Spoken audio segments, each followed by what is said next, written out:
Hola, ¿cómo les va? Esto es ISEL TV, el programa de televisión del Instituto Superior de Estudios Lomas de Zamora. El tema de hoy remite a otro igualmente apasionante. Hablaremos de terrorismo en el marco de la guerra. Calificar de apasionante al terrorismo y a la guerra se comprende en la pasión por investigarlos y no en su naturaleza, ya que ambos se vinculan con la violencia. El doctor Flavián Nievas nos visita por segunda vez, lo que habla de su generosidad y del renovado interés que genera el terrorismo. Veremos si ese interés se vincula con los episodios o con otros fenómenos derivados que las ciencias sociales estudian. ¿Cómo está, Fabián? Gracias por este nuevo encuentro que nos permite continuar aquella charla que sostuvimos allá por 2015. Así es, muchas gracias por la invitación. Yo la verdad que me siento muy cómodo cuando vengo.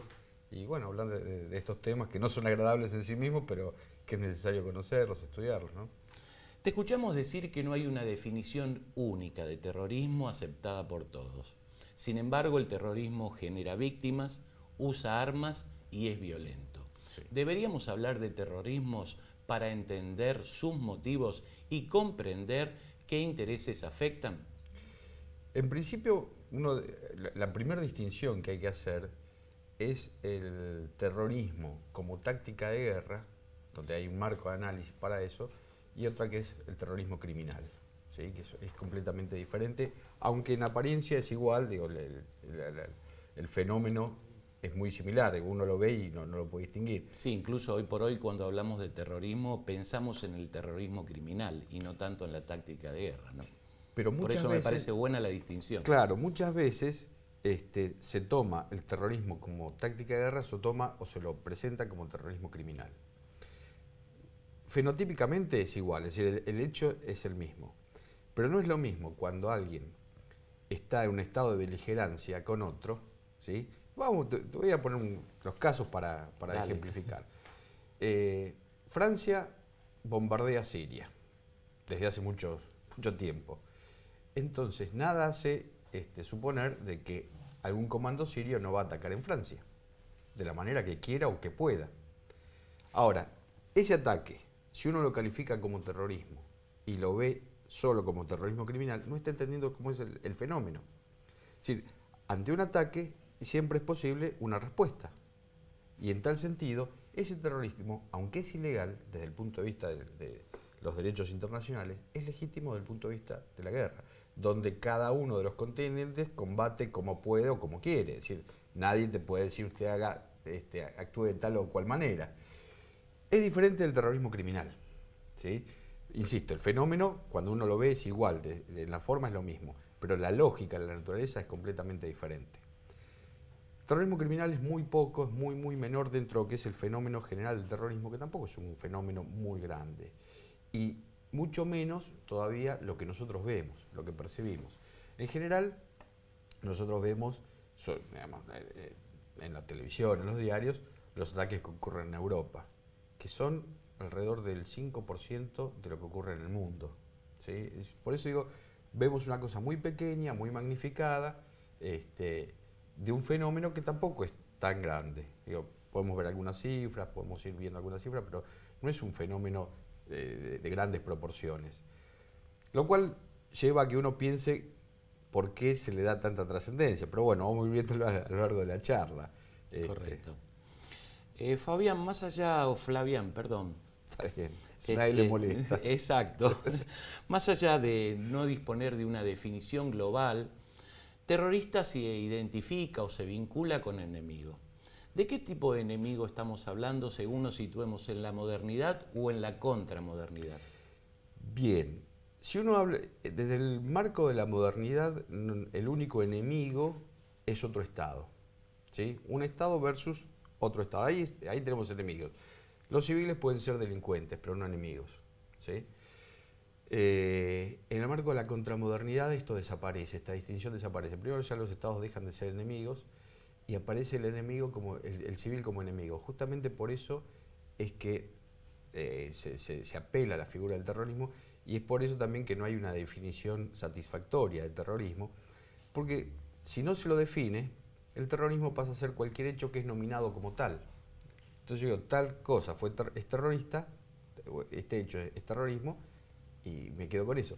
Fíjate que hubo algunos hechos, hace poco en Estados Unidos, un auto que atropelló a un montón de gente y que decían, es un atentado. Después dijeron que no. Sí, pero cualquier cosa puede ser, en principio podría ser. Hablando chabacanamente, era un loquito. Exactamente, sí. Bueno, pero también en Francia. En Francia, un argelino que atropelló con una combi a un montón de personas, tampoco se le pudieron encontrar vinculaciones con ningún grupo. Sin embargo, ese sí quedó como terrorista. Entonces se apela al lobo solitario, ¿sí? Esa nueva figura exhumada hace poco del lobo solitario, donde uno tiene el terror de que están sembrados por cualquier lado. Me das pie para hacerte dos preguntas. Sí. La primera, ¿el lobo solitario es un mito? Tiene una historia, pero en gran parte es mitológico, en el sentido de que, si bien es probable que exista alguno, es decir, que alguien plante a alguien las llamadas células dormidas, esto en la realidad casi no existe. No hay tal. Ahora, ¿qué ocurre? Sí puede pasar, hay una sumatoria, una combinatoria de factores. Puede pasar que alguien que no está contenido, que puede o no tener alteraciones mentales, eso es esa parte, ¿no? Pero alguien que en un arrebato sale a matar gente. Y ahí una organización se atribuye el atentado. Es lo que yo llamo la atribución parasitaria. Es decir, me conviene, digo, este es mío. Que es mucho lo que hace ISIS, ¿no? Muchos de los ataques se atribuyen a ISIS y que ISIS reivindica no tiene nada que ver con ISIS. A ISIS, por supuesto, le conviene reivindicarlo. Pero fíjate lo que son los recurrentes ataques en Estados Unidos, sobre todo en colegios, en universidades. Sí. Nadie los reivindica, pero la acción es muy similar. Es decir, alguien que, por determinadas circunstancias, quizás por alteraciones mentales o no, uno nunca lo sabe, porque generalmente terminan muertos, sale y mata gente, ¿sí? Bueno, imaginémonos que en un próximo episodio ISIS reivindique y diga, este era un comando mío. Bueno, digo, entonces si conviene políticamente, se dice, sí, efectivamente, este era un comando de ISIS. Entonces, por eso digo, lo del lobo solitario hay que tratarlo con extremo cuidado, y no digo que no lo pueda haber, pero digo, es extremadamente difícil que lo haya. Porque lo que ocurre es esto otro, ¿no? Que alguien se atribuye, alguien se empodera, dice, este era un comando mío, ISIS o cualquier otro, y que por una conveniencia del gobierno se lo atribuye efectivamente a un comando terrorista. Y la segunda, ¿es posible establecer el perfil de los terroristas? No, porque no hay una definición de qué es un terrorista. Entonces, eso es muy interesante, esto que vos preguntás, porque se busca establecer un perfil, y no es casual que no haya una definición de terrorismo, ¿sí? En tanto es nominativo, todo lo que yo diga que es terrorismo, entonces puedo diseñar el perfil que más me convenga y que sea relativamente volátil, direccionarlo para mis conveniencias de momento. Digo, pero no hay... Se ha trabajado, ha habido estudios sobre los atentados suicidas, ¿sí? Hay trabajos muy serios sobre eso, que son en general organizaciones no estatales. Un solo caso de organización estatal, que fue el caso de los kamikazes japoneses, ¿sí? Los suicidas que se tiraban con el avión. Fuera de eso, después son siempre organizaciones no estatales. Generalmente, la mayoría son, contrariamente a lo que se puede pensar, son de organizaciones laicas, no religiosas. Y es bastante complejo. Por supuesto no se puede entrevistar al suicida. Es bastante complejo. Se ha tratado de tener un perfil psicológico, pero en realidad parece, hasta donde se sabe, que es más una motivación política que un perfil, digamos, no se encuentra un perfil definido. Cualquiera podría hacerlo, ¿sí? Cualquiera podría hacerlo. De hecho, ha habido casos sorprendentes, llamativos, atentados suicidas en Israel, pero no por palestinos, sino por europeos que estaban a favor de los palestinos. En general se pensaba que, bueno, que eran hombres jóvenes y pobres, pero hubo gente instruida. Bueno, en el caso del ataque a las torres, no eran pobres, no era gente pobre, era gente que estudiaba en Europa. Entonces, los casos te van rompiendo los perfiles a medida que se trata de diseñar un perfil y aparece un caso completamente distinto. Mujeres, es más, el caso de una mujer embarazada. Entonces, digo, todo eso hace pensar que son más motivaciones políticas que algún tipo de rasgo específico psicológico, insisto, del caso de los suicidas, ¿sí? De los atentados suicidas, que son muy particulares, que son los más extremos. Ahora, de los demás es eminentemente político, porque claro, poner una bomba y rajar es... Digo, eso. Los gobiernos saben que detrás de los actos terroristas existen condiciones políticas, económicas y sociales que favorecen el crecimiento de organizaciones terroristas con algún apoyo social. ¿Podemos suponer que ellos saben que tienen algún grado de responsabilidad o que son responsables de esas condiciones? Por supuesto. No solo que lo saben, sino que lo hacen aviesamente. El caso de ISIS. ISIS aparece en el marco del conflicto interno que hay en Siria. Un conflicto que se inventa desde afuera, ¿sí? En el marco de la primavera árabe. Hay que ser bastante ingenuo para pensar que de golpe a todos los países árabes les agarró un ataque de democracia, ¿no? Y que había levantamientos espontáneos. Hubo uno, el primero. Después fueron todos alentados generalmente por servicios de inteligencia occidentales. Así se desata la guerra civil en Siria. Y ahí aparece un grupo menor, que es ISIS, uno de los tantos grupos que combatían al gobierno de Siria, que tiene apoyo, digo, esto es conocido, tiene apoyo de los servicios secretos turcos, de Arabia Saudí y de Qatar. Son los primeros, con, por supuesto, la venia de Occidente. Arabia Saudí no hace nada si no tiene la venia de Occidente. Esto empieza a crecer hasta que empieza a conformar el califato. El califato sobrevive fundamentalmente por la venta de petróleo, porque toman los lugares donde están los campos de petróleo. ¿Cómo te imaginas vos que se puede contrabandear petróleo? Si a alguien se le ocurre que esto se puede hacer... Imposible. Bueno, y que además, ¿quién compra petróleo crudo? Las grandes empresas. Las grandes empresas... Y los grandes estados. Pero por supuesto que están vigiladas, controladas por los estados. Entonces, acá la suma del cinismo aparece aquí, donde los estados que combaten a ISIS son los que lo financian comprándole petróleo barato, pasando por oleoductos que terminan en Turquía, que salen al Mediterráneo, en grandes barcos petroleros, y ¿cómo se te pasa un petrolero de contrabando y no te diste cuenta? Digo, vos fíjate hasta qué punto lo saben. Es decir, no solamente lo saben, lo apoyan, pero el gran negocio político es que siga existiendo ISIS. ¿Lo saben, lo apoyan, lo alientan también? En determinados momentos sí, después no. Digo, esto es dinámico. ISIS es como Al-Qaeda. Al-Qaeda fue formado por la CIA, ¿sí? Cuando estaban combatiendo a las tropas soviéticas en Afganistán. Después se autonomiza. Con ISIS pasa lo mismo, lo forma y después se autonomiza. Digo, van creando los monstruos, pero el monstruo después cobra vida propia. Entonces ahí lo combaten, negocian. Digo, aparece todo este marco de negociación. Y además otra cosa, aparece ISIS en este momento, como en su momento fue Al Qaeda, como si fuesen la sumatoria del mal. Y por supuesto yo no digo que sean buena gente, pero no son más terribles que los otros, eso como mínimo. Es decir, esto es una de las cosas que uno cuando estudia estos fenómenos empieza a darse cuenta, que no hay uno bueno y uno malo, ¿sí? No hay un bando de buenos y un bando de malos. Acá son todos relativamente terribles y todos tienen alguna cosa noble, ¿sí? Eso digo, es la primera cosa que uno debe aprender, que no es tan malo como nos lo presentan, ni son tan buenos los otros que lo combaten, ¿no? Te propongo este planteo.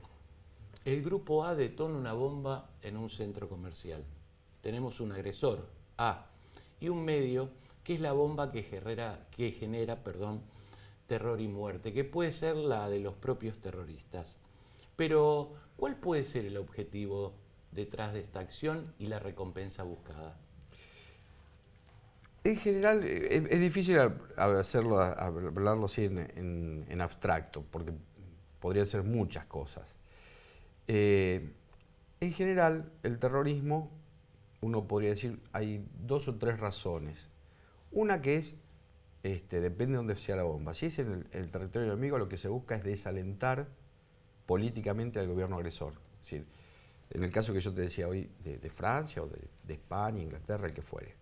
¿Qué se hace? Bueno, vamos a llevar la guerra ahí a los efectos que la población trate de hacer bajar los decibeles. Eso sucedió, por ejemplo, cuando fue el atentado, el ataque en Atocha. Sí, señor. Todo indicaba que Aznar volvía a ganar las elecciones. Las encuestas daban eso, ganaba, pero ganaba por lejos. Cómodo. Apareció el ataque en Atocha, perdió las elecciones. ¿Qué hizo el gobierno Zapatero, que fue el gobierno nuevo? Retiró las tropas de Irak, las tropas españolas de Irak. Entonces, ese es un efecto buscado, ¿sí? También puede haber terrorismo por desesperación, ¿sí? Porque no tengo otra forma de combatir y, bueno, son actos desesperados. Eso puede ocurrir. Por eso digo, en abstracto es difícil. Puede ser una provocación a los efectos de que vos actúes con mayor fuerza, lo cual genera mayor empatía entre mis propias bases sociales para fortalecerme. Digo, hay un sinnúmero de cuestiones que pueden estar en juego. Digo, es difícil en un planteo general decir, bueno, es de una sola manera. Habría que analizar algún caso particular para ver qué es lo que está dando vueltas ahí, qué es lo que está funcionando.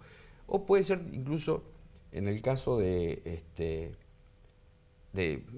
cuando el Frente de Liberación Nacional Argelino, en el marco de la Guerra de Liberación de Argelia en los años 60, ponía bombas en el centro de la capital, pero que ya era en términos de guerra civil contra una fuerza de ocupación, que era la francesa.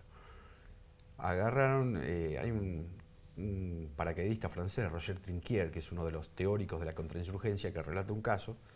Habían tomado prisionero a Youssef y lo primero que hace en interrogatorio es decir, ¿usted puso una bomba en el supermercado? Y la respuesta de Youssef fue, efectivamente, yo no tengo aviones para tirarla como hacen ustedes, la tuve que llevar personalmente. Por eso digo, pueden ser muchas cosas. Sin duda. Si nos guiamos por los titulares, el terrorismo creció. Creo que también esto pasa con otros fenómenos que aumentan su presencia en los medios masivos de comunicación.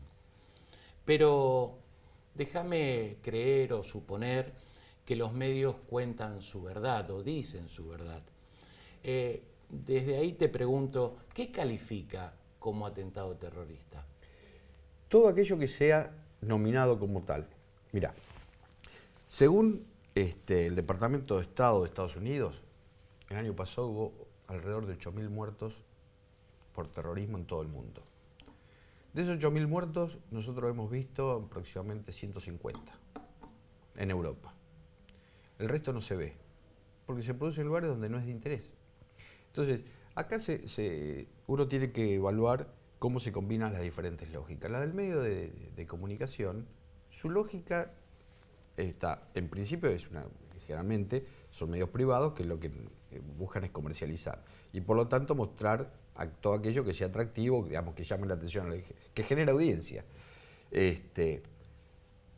Entonces, eso se combina con las cosas que se le ofrecen, ¿sí? Digamos, hay una profusión de ofertas, no es lo mismo mostrar cómo se plantan flores a mostrar cómo reventó una bomba. Es mucho más llamativo. Entonces, de esa conjunción es como surgen estas cosas que nosotros vemos. Pero fíjate, lo que vemos es muy poco de lo que ocurre. Pero además lo que ocurre tampoco es muy grande. Si uno piensa 8.000 muertos por el terrorismo y lo compara con aproximadamente 1 millón de muertos que producen los accidentes de tránsito. Entonces, la significación es mínima, es casi inexistente. Y lo que nosotros vemos es menos todavía. Ver 150 muertos respecto a 1 millón de muertos. Ahora, nadie te va a mostrar como gran noticia que hubo un choque en Pakistán, 200 choques en Nepal, y que han muerto tanta gente, pero claro, murió 1 acá, 3 allá, 2 en el otro lado. Entonces esto concentra. Por eso digo, es la combinación de diferentes lógicas, lo que a nosotros se nos muestra, lo que nos aparece, y esta sensación de que este es un fenómeno creciente. Es un fenómeno que oscila, como generalmente todo fenómeno, es decir, que un año es más, otro año es menos, pero nunca muy significativo.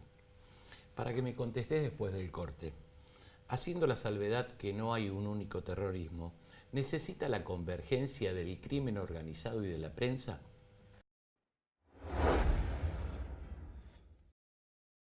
Hola, hola, ¿cómo les va? Esto es ISEL TV, el programa de televisión del Instituto Superior de Estudios Lomas de Zamora. Hola, hola, ¿cómo te va?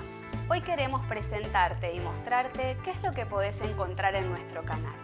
El ISEL TV es un programa de entrevistas que se construye a partir de diálogos producto de nuestras inquietudes.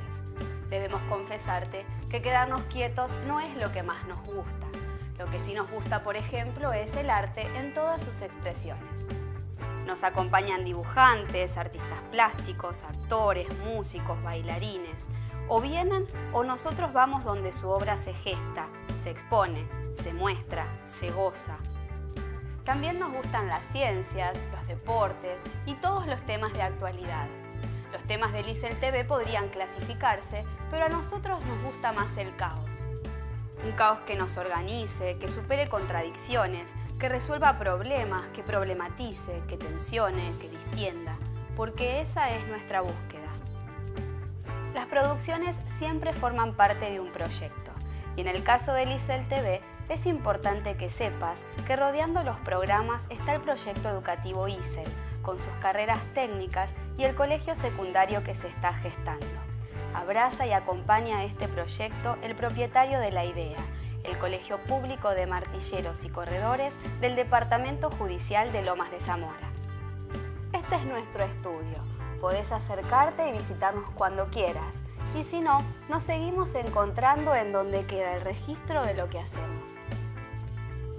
A nuestro saludo habitual le agregamos el deseo de que no te quedes quieto, que tengas una larga y buena vida.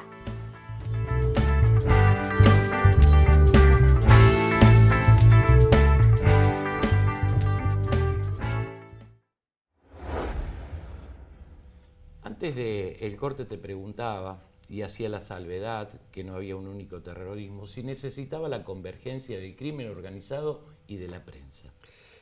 Bueno, en principio la prensa siempre es socia, porque el terrorismo es un fenómeno que en las definiciones académicas, digamos, generalmente se coincide en que es un fenómeno que tiene un gran impacto psicológico con un mínimo impacto material.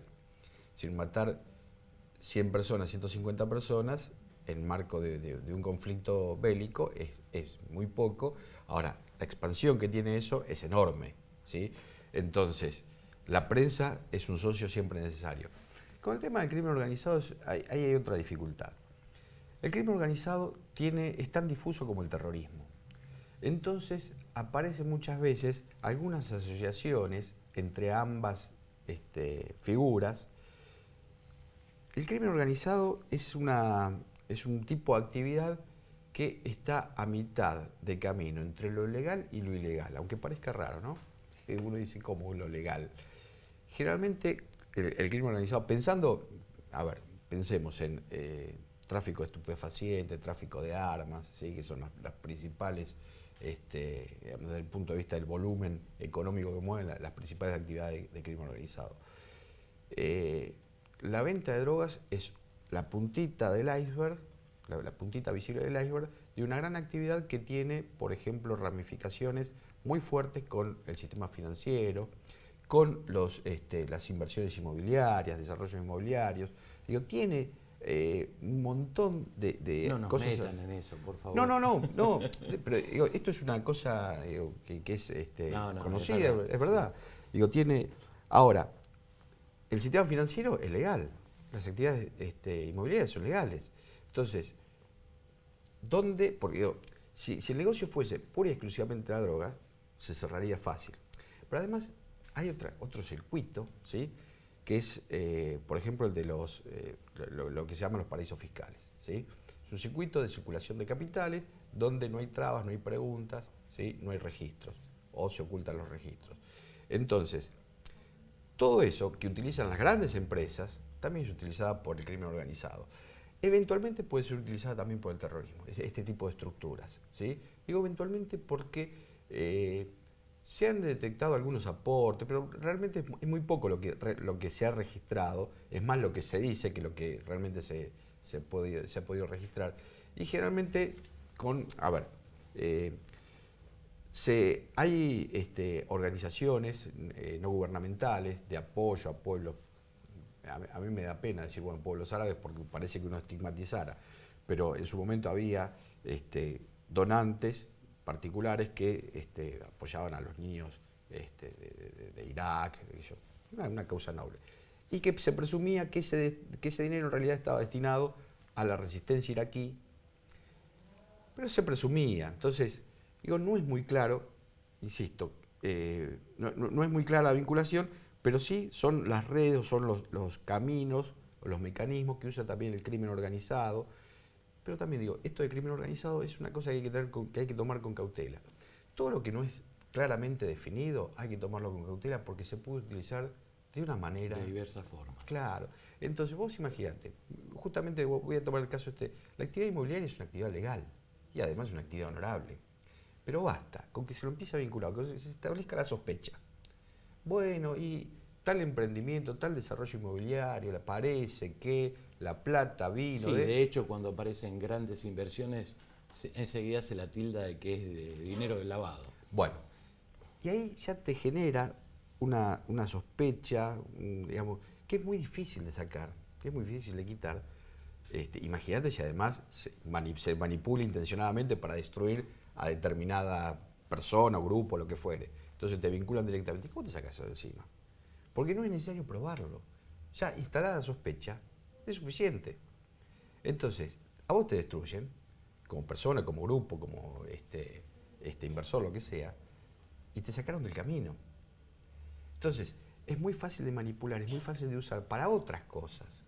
Por eso te digo, y en ese sentido, tanto el crimen organizado como el terrorismo, que insisto, no es que no existan, sino que hay un grado de discrecionalidad para marcar qué es lo crimen organizado, qué es lo que es terrorismo, muy alto, muy elevado y poco, ¿cómo diría?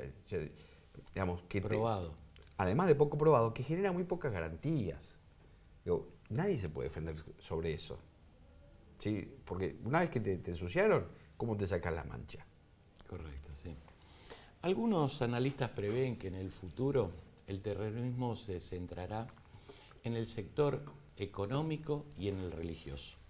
Aprovechará los avances tecnológicos y será político. Me parece que ese futuro llegó, vos me dirás. Sí, por supuesto, fundamentalmente. Ahora, es interesante porque en cuanto a la tecnología, el terrorismo usa armas de muy baja tecnología. Siempre lo que pregunto yo es interesante,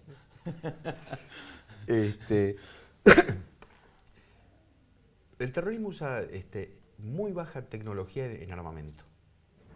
Cuchillos, alguna bomba casera, un fusil Kalashnikov, que son baratos y abundantes en el mercado negro, pero usa muy bien las redes. En ese sentido, es llamativo en los montajes que hacía ISIS y que difundía por internet, donde parecían producciones casi hollywoodenses, pero que lo hacían exprofeso para amedrentar. Entonces, yo recuerdo escenas horrorosas. Por ejemplo, un piloto que es quemado vivo, ¿sí? Donde está en una jaula y le encienden, y cómo va el reguero hacia la jaula. Hacia la jaula, sí, lo queman. Y lo hacían para amedrentar. Entonces, en ese sentido, usan la tecnología. Ahora, el uso de redes tampoco, si bien Internet es una alta tecnología, el uso de Internet no es, digamos, no requiere de demasiado. Después, digo, más allá de eso, en cuanto a tecnología, no hay. Ahora, la motivación religiosa sí es muy fuerte, sustituye las motivaciones políticas, ¿sí? Que uno podría pensar en la década del 70, eran muy fuertes las motivaciones políticas para todo lo que tenía que ver con estos fenómenos. El terrorismo se dio sobre todo en Europa en los años 70, con una muy particular idea de terrorismo de izquierda y terrorismo de extrema derecha. ¿Sí? Había una combinación que era terrible. Y vos me preguntabas, la tecnología, la religión y la... y en realidad la sociedad toda, ¿no? La política.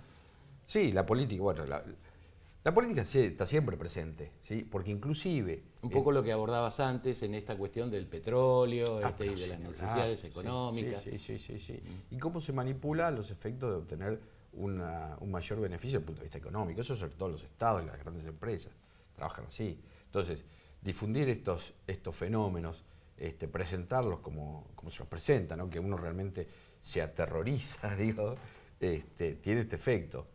Flavián, ¿cuál es la lógica de la acción terrorista? Bueno, en el caso, volvamos a la diferenciación inicial. En el caso de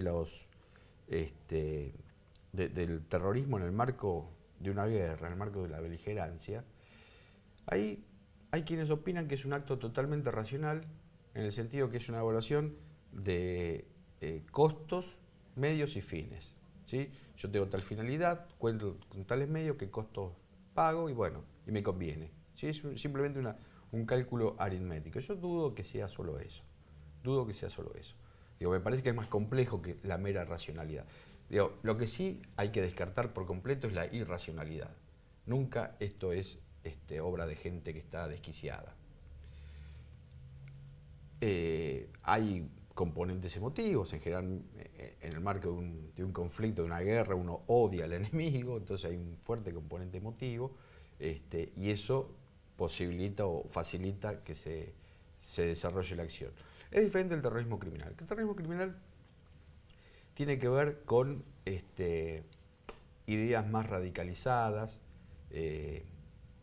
grupos antiabortistas que han prendido fuego en algunas clínicas. Bueno, ahora en Estados Unidos estamos viendo un reverdecimiento de cuestiones racistas, homofóbicas. El otro día en California mataron a una persona, atropellaron una marcha que había. Y en ese sentido el terrorismo criminal tiene estas motivaciones de gente que, digamos, que si uno tuviese que evaluar la salud mental, quizás no los encontrás completamente desquiciados, pero digo, ya están en el borde, ¿no? Sí, vos antes definiste al terrorismo como táctica de guerra, sí, y al terrorismo criminal. Sí.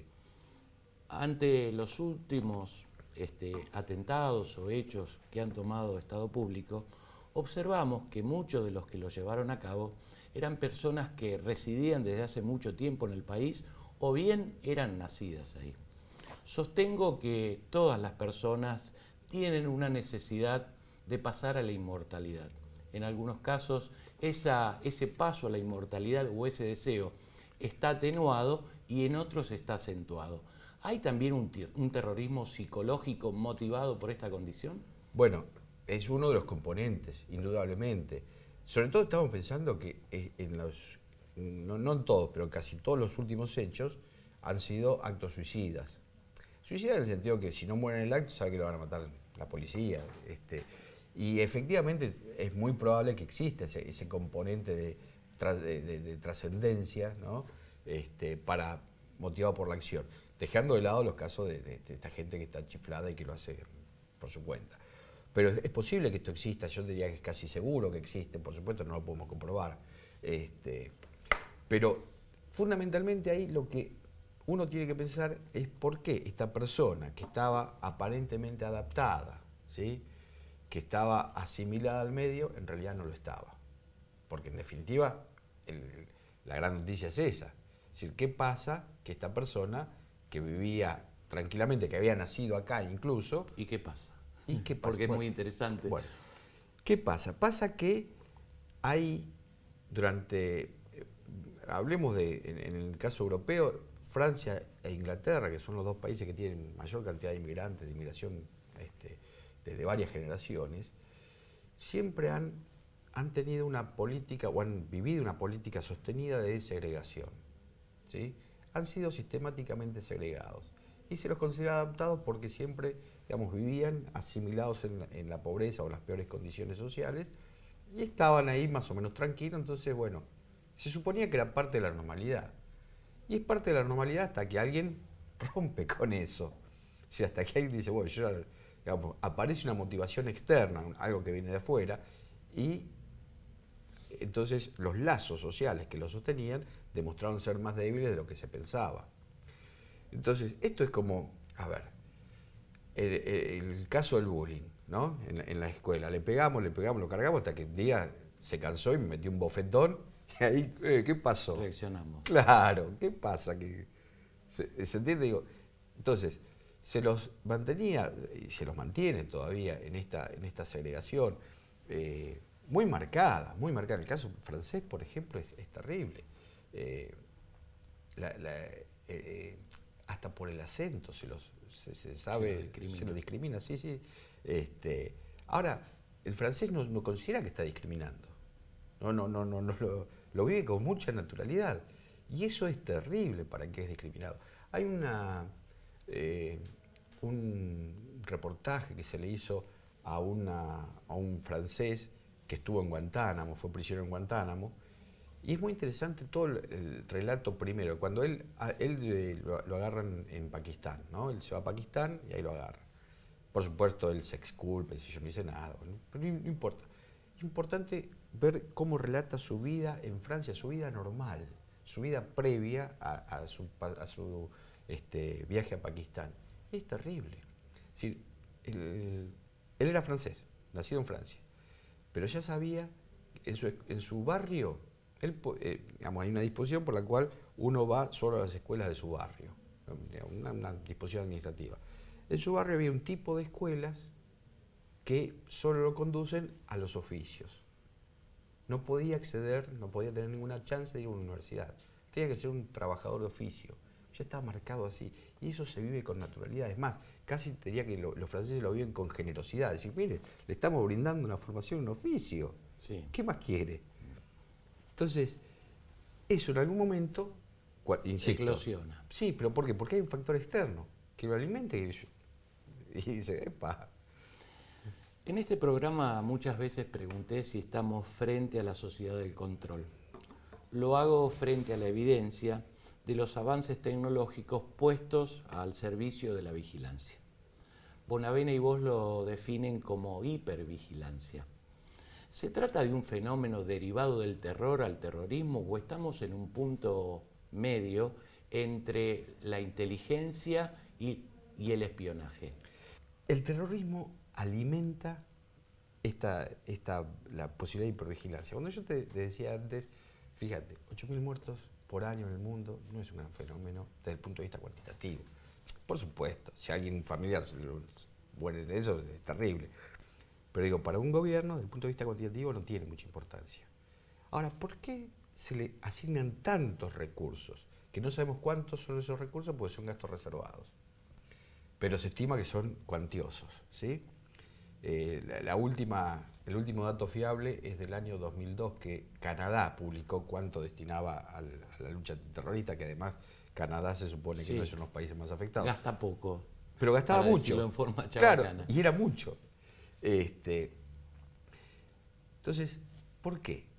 Digo, nadie es tonto como para gastar plata en algo que no tiene utilidad, salvo que la utilidad sea otra. Y ahí es donde aparece esta cuestión.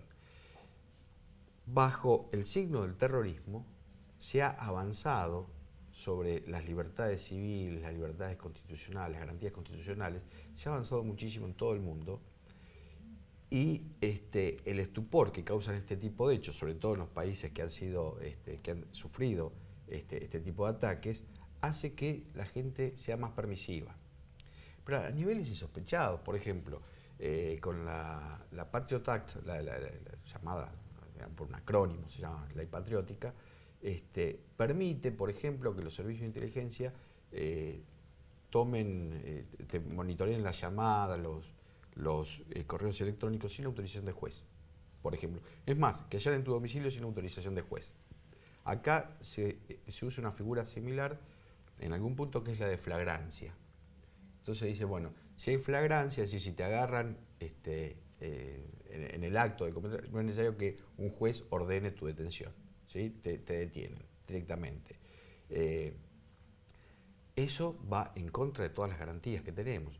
Entonces, ahí está el tema de la utilidad real del terrorismo, de por qué se infla de alguna manera, no es que se invente, pero digamos, se presenta sobredimensionado el fenómeno por la utilidad política secundaria que está teniendo, que justamente es lo que permite este tipo de avance. Vos fíjate que en este país, en Argentina, tenemos 4 leyes antiterroristas, a falta de una. 4. 4 leyes antiterroristas que además fueron 2003 y 2006, 2 y 2. No es que son de hace 40 años, 50 años que quedaron ahí en el olvido, son leyes nuevas. Y uno dice, ¿por qué esas leyes antiterroristas? En su momento fue explicado diciendo, bueno, en realidad Estados Unidos presiona y como necesitamos hacer un par de acuerdos comerciales, total, acá como no hay terrorismo no se va a aplicar. Bueno, con esa excusa pasó, fíjate que ahora se aplica. Entonces ahora nos desayunamos, por ejemplo, con que los mapuches, que hasta hace 20 días eran unos pobres indios que hacían artesanía, ahora son un grupo terrorista. Y ahí está también el problema de la no definición. Entonces, como si simplemente se los nomina, si usted es terrorista o este grupo es terrorista, y ya lo es, y estamos en una situación complicada, porque, está bien, uno dice, bueno, yo no soy mapuche, ¿sí? Pero eso hace recordar lo de Bertolt Brecht, ¿no? Ayer vinieron por los judíos, porque como yo era judío no me preocupé, después vinieron por los comunistas, yo no era comunista, no me preocupé, hoy si vinieron por mí ya era demasiado tarde. Digo, porque el fenómeno, digamos, este fenómeno tan laxo que es el terrorismo es aplicable a cualquiera. Entonces vos fíjate, tenemos figura de terrorista, figura de crimen organizado, te salpican por donde quieran, te sacan del camino y en el mejor de los casos, que vos quedes después exculpado, quedaste fuera de juego, quedaste completamente fuera de juego. Entonces, es un aparato pero no solo de vigilancia / represión, muy grande, enorme, que se ha atendido, no solo en Argentina, uno busca en cualquier país y es igual, Chile, ¿sabes lo que es? Terrible. Estados Unidos, en Europa, es terrible lo que está pasando en ese sentido. Digo, donde cualquier tipo de desacuerdo, desaprobación, protesta, lo que fuera, digamos, cuando uno se corre de los márgenes permitidos, inmediatamente es aplicada una sanción que no condice con lo que es el marco de la modernidad, ¿sí? Donde el primer valor era el de la libertad. Bueno, hoy ya olvidémonos de eso. Hoy digamos, sos libre de hacer lo que el otro quiere. Es la única libertad que tenés. Sí, realmente claramente no es libertad. Las ciencias sociales han tratado de explicar al terrorismo y han generado teorías que se aglutinan en torno a paradigmas. Como no tenemos tiempo para que enuncies esas teorías, te pido que te refieras a la que, según tu perspectiva, mejor desmistifica este fenómeno y en qué paradigma se la ubica. Bueno, yo ahí está mal que hable de uno mismo, ¿no? No, ¿por qué? Bueno, yo he trabajado justamente en el tema del concepto de terrorismo. Yo creo que si uno hace un trabajo de sistematizar, primero, agarrar todas las formas, definiciones defectuosas o no que andan dando vuelta, que son muchas, y todas con problemas y con contradicciones. El terrorismo uno debería considerar no solamente el acto más visible, más, digamos, más espontáneo, que es la bomba, sino también otras cuestiones que son también violentas, pero con otro tipo de violencia. Es decir, la violencia no es una sola. La violencia no es solamente el garrotazo. Sabemos que hay violencia psicológica, violencia económica, eso se sabe, está muy instalado. Entonces, ¿cuáles son, en esas otras dimensiones de violencia, cuáles pueden ser los actos de terrorismo? Y acá, para ir a casos, a ejemplos que son claros. Una corrida bancaria. Todos sabemos que una corrida bancaria se origina por algún rumor que alguien dispara, ¿sí? ¿Por qué no concebirlo como terrorismo económico? Si eso también tiene efectos, ¿sí? Y hay un traslado. Sí, bajo mi opinión, de hecho lo es. Bueno, pero no se lo considera así. Ninguna ley antiterrorista contempla eso. O, por ejemplo, el terrorismo mediático. Cuando se instala algo que resulta ser falso. O fíjate, un ejemplo es cuando en su momento, como Naciones Unidas no quería intervenir en Irak, Estados Unidos salió con el tema de las armas de destrucción masiva, las armas biológicas que tenía, fue apoyado por los grandes medios de Estados Unidos, estadounidenses, algo que demostró ser palmariamente falso. Entonces, ¿para qué se hizo? Para influir en la población, para amedrentar a la población y que acompañara una decisión que era a todas luces ilegal e ilegítima. Entonces eso también es terrorismo, ¿sí? Un terrorismo porque el terrorismo que busca influir en la conducta del otro, mediante el uso de la violencia, en este caso violencia psicológica. Entonces, si yo te amedrento de manera tal que vos actuás de acuerdo a lo que yo quiero que hagas, vas a hacer lo que yo quiero que hagas, estoy ejerciendo terrorismo. Entonces, el terrorismo sería una figura polifacética, pero que tendríamos que adecuar, pensarla en diferentes planos, en diferentes niveles de acción. Y sacar algunas cosas que no son terrorismo, claramente, ¿sí? Sacarlas del cómputo. Ahora, insisto, esto no es sabio para los gobernantes que necesitan usar la figura de manera indiscriminada. Entonces, un terrorismo nominativo, un terrorismo que solo sea por el hecho que yo te lo digo que lo es mucho más conveniente que un concepto que se ajuste sistemáticamente a un determinado tipo de hechos. Entonces, yo creo que la demistificación pasa por eso. Es decir, miren, pongámonos de acuerdo, a ver, terrorismo son tales y cuales cosas, no otras.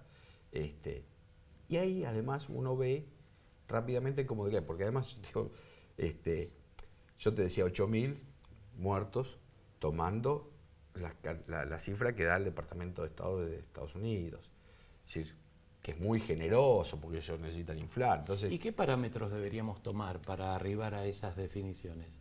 Bueno, ya te digo, esta definición que yo te digo, o cualquier otra, uno en una definición lo que busca es que sea sistemático, ¿sí? Es la sistematicidad, es decir, aplicar el mismo criterio para todos los casos, no cambiar los criterios según la conveniencia en cada momento. Entonces, si vos te ajustás, si vos tomás, digo, insisto, o cualquier otro, partiendo de esto, digamos, de la base que terrorismo es un acto violento que busca influir en la conducta de otro, un tercero, ¿sí? Desde ahí, bueno, veamos las distintas formas de violencia, cómo se influye, qué grado tiene, y entonces redimensionás el fenómeno terrorista. ¿Sí? Bueno, entran todo esto quedan afuera, ¿sí?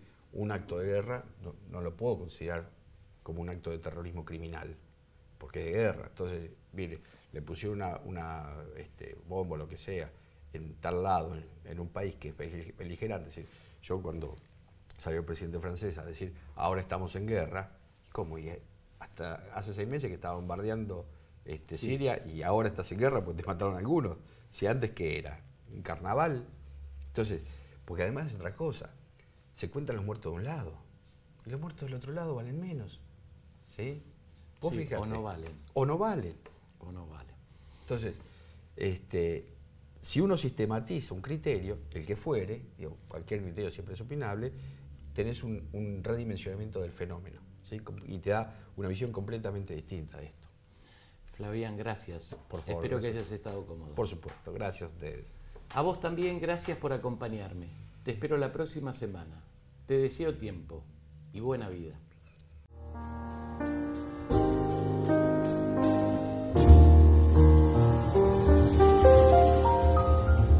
Hola, hola, ¿cómo les va? Esto es ISEL TV, el programa de televisión del Instituto Superior de Estudios Lomas de Zamora.